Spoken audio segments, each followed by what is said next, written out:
Cube Radio.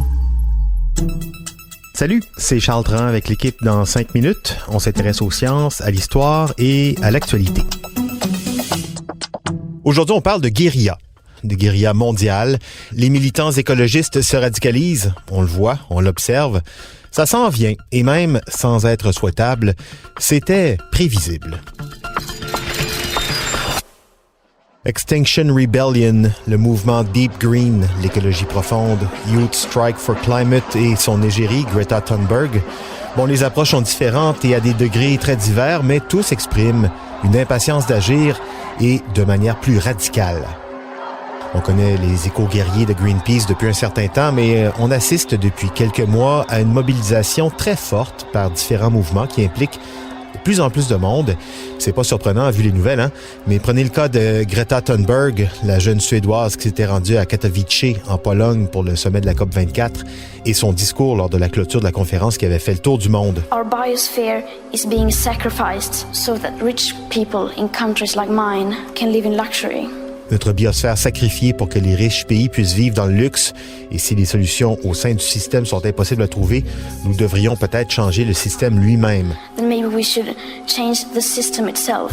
Des mots forts qui ont eu un effet. Rapidement, on a vu des grèves étudiantes sur le climat qui ont mobilisé des dizaines de milliers de jeunes, et très jeunes même, et ça continue tous les vendredis. En France, des écologistes appellent à la guérilla mondiale, ni plus ni moins, arguant que la transition écologique, je cite, c'est du foutage de gueule. Une guérilla mondiale, mais non violente, on s'entend. On appelle là-bas à prendre le maquis, à s'éloigner, développer des solutions alternatives dans les domaines politiques, économiques, social, environnemental, qu'on pourra dupliquer pour faire basculer le système, c'est ce qu'on souhaite là-bas. Au même moment, au Royaume-Uni, Extinction Rebellion apparaît. To defend the living world that others have not defended. Extinction Rebellion, c'est cette initiative au logo formé par 2 triangles reliés par la pointe qui rappelle la forme d'un sablier. Extinction Rebellion, avec ses groupes Facebook locaux, dont un au Canada et au Québec, leur déclaration est la suivante. Nous déclarons une rébellion internationale non violente contre la non-action criminelle des gouvernements à travers le monde face à la crise climatique. Et un de leurs leaders d'influence, c'est George Monbiot, un éditorialiste très en vue du quotidien Guardian, qui s'est fendu d'un éditorial très chargé à la mi-avril dans lequel il explique selon lui pourquoi la seule chose qui peut nous protéger d'un apocalypse climatique, c'est la rébellion. Le temps des excuses est terminé, écrit-il. Personne ne viendra nous sauver. La désobéissance civile de masse est notre seule option. C'est donc en substance que George Monbiot écrivait dans son éditorial daté du 15 avril dans le Guardian. Bon, on s'entend avec Extinction Rebellion, George Monbiot n'appelle pas à la violence ou toute forme de terrorisme vert, mais quand même, le ton monte et le groupe s'organise avec donc ses pages Facebook, son logo très clair, facilement reproductible pour les manifestations.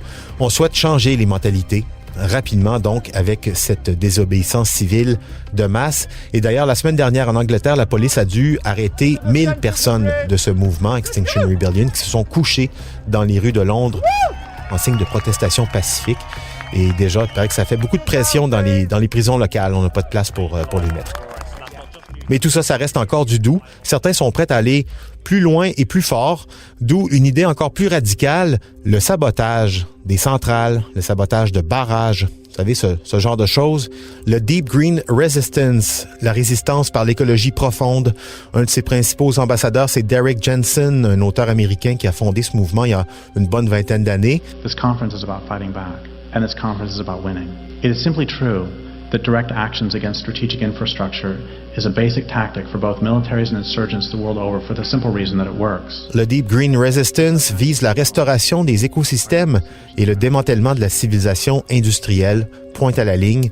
Ce mouvement est inspiré des travaux d'un philosophe norvégien du début des années 70, Arne Næss. Pour eux, tant que le modèle industriel existe, le monde est menacé. How have the wind and solar industries turned activists into a lobbying arm for those particular sectors of capitalism? Les voitures électriques, les panneaux solaires, pour les construire à grande échelle, ça prend des terres rares, des ressources dont l'extraction aussi est une menace directe pour l'environnement. Donc, les voitures électriques, le solaire, les éoliennes, le charbon, c'est la même chose. On détruit la Terre. Et d'ailleurs, Derek Jensen regarde la jeune Thunberg, la Greta Thunberg, la jeune Suédoise superstar, avec une certaine ironie. Pour lui, Greta Thunberg et les autres sont devenus ni plus ni moins les instruments de lobbyistes. Les industriels du lithium et du solaire les ont comme capturés et donc sont devenus un peu les ambassadeurs d'un monde industriel qui n'aide pas finalement la planète.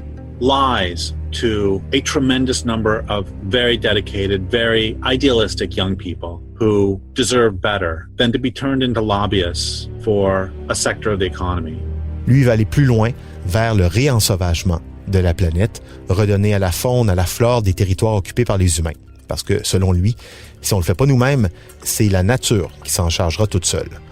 Donc, le ton monte. Hein? En tous les cas, il y a des idées qui, il n'y a pas si longtemps, étaient considérées comme complètement hérétiques, farfelues, dangereuses.